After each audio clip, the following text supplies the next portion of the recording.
आबकारी नीति घोटाले से जुड़े मनी लॉन्ड्रिंग मामले में सीएम अरविंद केजरीवाल और बीआरएस नेत्री के कविता को कोर्ट से सिर्फ तारीख पर तारीख मिल रही है। ताज़ा मामले में दिल्ली की राउज एवेन्यू कोर्ट ने सीएम केजरीवाल और बीआरएस नेत्री के कविता की न्यायिक हिरासत 7 मई तक बढ़ा दी है। 7 मई को दोबारा इस मामले की अगली सुनवाई होगी। बीते 15 अप्रैल को कोर्ट की ओर से इस मामले में अरविंद केजरीवाल की न्यायिक हिरासत की अवधि को 23 अप्रैल तक के लिए बढ़ाया था। वहीं दिल्ली हाई कोर्ट ने आबकारी नीति से जुड़े मनी लॉन्ड्रिंग मामले की जांच के सिलसिले में ईडी द्वारा मुख्यमंत्री अरविंद केजरीवाल को जारी समन को चुनौती देने वाली उनकी याचिकाओं पर सुनवाई 15 मई तक बढ़ा दी है। न्यायमूर्ति सुरेश कुमार कैद की पीठ ने एजेंसी की ओर से सौंपे गए जवाब पर आपके नेता को जवाब दाखिल करने के लिए समय दिया है। इससे पहले हाईकोर्ट ने दंडात्मक कार्रवाई से उन्हें अंतरिम संरक्षण प्रदान करने से इनकार कर दिया था। दिल्ली के सीएम अरविंद केजरीवाल ने उन्हें ईडी द्वारा 9वां समन जारी किए जाने के मद्देनजर दिल्ली हाईकोर्ट का रुख किया था। आपको बता दें, सीएम अरविंद केजरीवाल पर ईडी का आरोप है कि केजरीवाल शराब घोटाले से जुड़े मनी लॉन्ड्रिंग मामले के सरगना हैं। जांच एजेंसी का आरोप है कि केजरीवाल सरकार ने 2021-22 की आबकारी नीति में गलत तरीके से शराब कारोबारियों को फायदा पहुंचाया और बदले में रिश्वत भी ली। ईडी का दावा है कि रिश्वत की रकम का इस्तेमाल गोवा विधानसभा चुनाव में किया गया।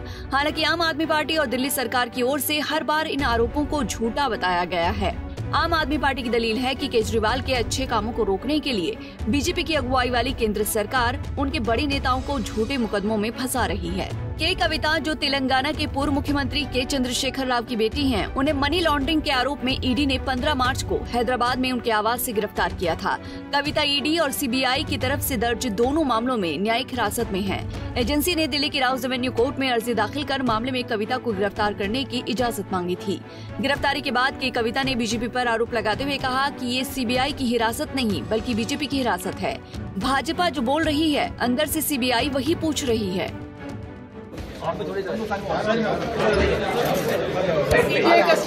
బీజేపీ కస్టడీ బయట బీజేపీ వాళ్ళు మాట్లాడేది లోపల సిబిఐ వాళ్ళు కూడా అడుగుతున్నారు.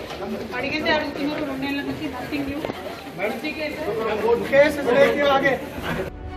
तो वहीं सीबीआई अधिकारियों ने एक विशेष अदालत से अनुमति लेने के बाद जेल के अंदर बीआरएस नेत्री के कविता से पूछताछ की थी। कविता से सह आरोपी बुची बाबू के फोन से बरामद व्हाट्सएप चैट और शराब नीति मामले के संबंध में एक भूमि सौदे से संबंधित दस्तावेजों के बारे में पूछताछ की गई थी, जिसके बाद जांच एजेंसी ने आरोप लगाया कि के कविता साउथ ग्रुप की एक प्रमुख सदस्य हैं, जिस पर राष्ट्रीय स्तर पर शराब लाइसेंस के बड़े हिस्से के बदले में दिल्ली में सत्तारूढ़ आम आदमी पार्टी को 100 करोड़ रुपए की रिश्वत देने का आरोप है।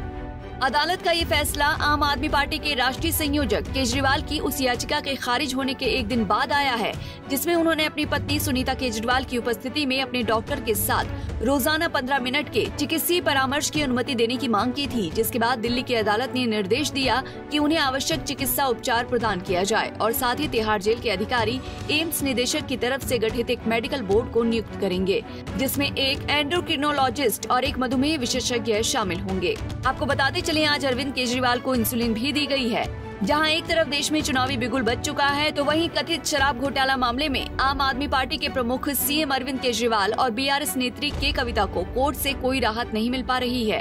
अब ये तो कोर्ट से मिली तारीख पर ही पता चल पाएगा कि दोनों नेताओं को कोई राहत मिल पाती है या नहीं। Bureau report, Punjab Kesari TV.